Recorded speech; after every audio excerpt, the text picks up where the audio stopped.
बिस्मिल्लाहिर्रहमानिर्रहीम। अस्सलाम वालेकुम नाज़रीन। गुज़श्ता चंद हफ़्तों से इकरारुल हसन और पीर हक ख़तीब के दरमियान जो मामलात बिगड़े हुए हैं, जो कहानी इस वक्त सोशल मीडिया पर पूरी आबोताब के साथ जारी है, दोनों के दरमियान जो इख्तलाफात हैं, इकरारुल हसन शाह साहब का कहना है कि पीर हक ख़तीब साहब हैं जो वो दीन के नाम पर लोगों को वर्गला रहे हैं, वो लोगों को गलत जो है वो दीन की राह दिखा रहे हैं, वो लोगों को इस तरफ लेकर जा रहे हैं कि जिसका दीन से दूर दूर तक कोई ताल्लुक़ नहीं। इकरारुल हसन साहब ने 23 मार्च 2024 को उनके आस्थाने पर जाने का ऐलान किया था, जो कि ना जा सके। इसकी एक वजह तो ये थी कि परेड ग्राउंड इस्लामाबाद में परेड हो रही थी और सिक्योरिटी के मसाइल थे, और दूसरी वजह ये थी कि जो डिप्टी कमिश्नर थे रावलपिंडी के, उन्होंने ये ऐलान कर दिया, उन्होंने एक नोटिफिकेशन जारी कर दिया था कि सैयद इकरारुल हसन जो कि मारूफ टीवी एंकर हैं, वो उनको पाबंदी आयद कर दी थी कि वो कलर सईदा में नहीं दाखिल हो सकते। बहरहाल उन्होंने और साथ में एक और वजह उन्होंने ये बताई थी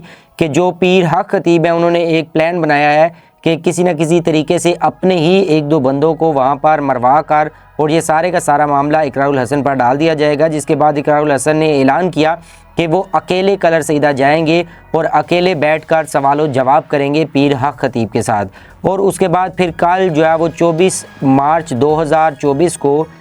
इकरारुल हसन कलर सईदा पहुँचे, लेकिन वहाँ पर पुलिस की भारी नफरी जो है वो तैनात थी, उन्होंने उनके रास्ते को ब्लॉक कर रखा था। लेकिन कलर सईदा और रवात की आवाम जो वो इकरारुल हसन के साथ जुड़ गए और बहुत बड़ा मजमा वहाँ इकट्ठा हो गया। बहरहाल इकरारुल हसन वहाँ पर पीर हक ख़तीब के पास न पहुँच सके, क्योंकि पीर हक ख़तीब जो है वो अपने आस्थाने वाली जगह पर मौजूद नहीं थे। और जो उर्दू पॉइंट के रेफरेंस से हमें एक बात मालूम हुई है कि जो उनके ज़राए हैं या उनके जो तर्जुमान है पीर हक ख़तीब के, वो बता रहे थे कि आज का जो दिन है, यानी कि जो इतवार का दिन था, वो पीर साहब ने बिलावड़ा शरीफ के लिए रखा हुआ है और वहाँ पर वो बैठते हैं जाकर, वहाँ पर आवाम के मसाइल सुनते हैं और उनके हल के लिए दम दरूद वगैरह जो भी पीर साहब करते हैं वो करते हैं, और इसलिए आज यहाँ पर मौजूद नहीं है। लेकिन इकरारुल हसन शाह साहब का दावा है कि जो पीर हक ख़तीब साहब थे वो वहाँ पर मौजूद नहीं थे, क्योंकि वो डर गए थे और वहाँ से वो भाग गए थे। और दूसरी बात यह है कि उन्होंने कहा कि मुझे जो चंद मिनटों का फासला था रवात से कलर सईदा पहुँचने तक,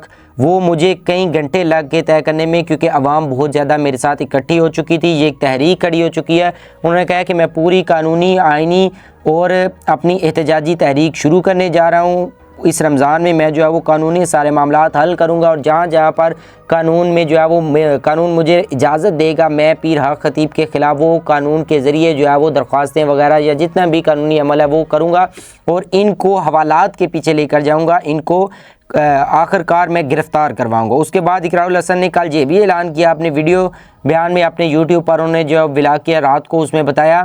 कि वो जो है वो रमज़ान के बाद एक तहरीक शुरू करने वाले हैं पीर हक ख़तीब के ख़िलाफ़। वो रमज़ान के बाद पाकिस्तान की मुख्तलिफ़ बार्स में जाएंगे, पाकिस्तान की मुख्तलिफ़ यूनिवर्सिटियों में जाएंगे, पाकिस्तान के मुख्तलिफ़ शहरों में जाएंगे और जाकर आवाम को बताएंगे कि ये सारा एक ड्रामा है। यानी कि ये मामला जो है वो बहुत ही ज़्यादा शिद्दत इख्तियार करता जा रहा है और खुदा ना खास्ता किसी बड़े तसादुम की तरफ ना चला जाए। हुकूमत पाकिस्तान को खुद चाहिए कि इस पर कोई बड़ा एक्शन लें और ख़ुद ही तहकीकात का ऐलान करवा दें, FIA से तहकीकात करवा लें या किसी भी इदारे से तहकीकात करवाना चाहते हैं तो करवा लें। उसके साथ साथ इकरारुल हसन साहब ने कहा कि मेरे पास ये सबूत मौजूद हैं कि पीर हक ख़तीब बहुत ही करप्ट इंसान है, इसने लोगों से बहुत बड़ी रकम लूट रखी है और मैं जो है वो इसके ख़िलाफ़ भी कानूनी कार्रवाई करूंगा। और इसके हाथ बड़ी दूर दूर तक है। उन्होंने अपने एक पिछले वीडियो बयान में बताया था कि डिप्टी कमिश्नर साहब ने जो है वो जो मुझ पर पाबंदी आयद की है, ये पीर हक ख़तीब का रेफरेंस इस्तेमाल हुआ है, जिसकी वजह से ये सारे मामलात हुए। बहरहाल ये मामला शिद्दत इख्तियार करता जा रहा है, किसी बड़े तसादुम की तरफ ना चला जाए। हुकूमत पाकिस्तान को चाहिए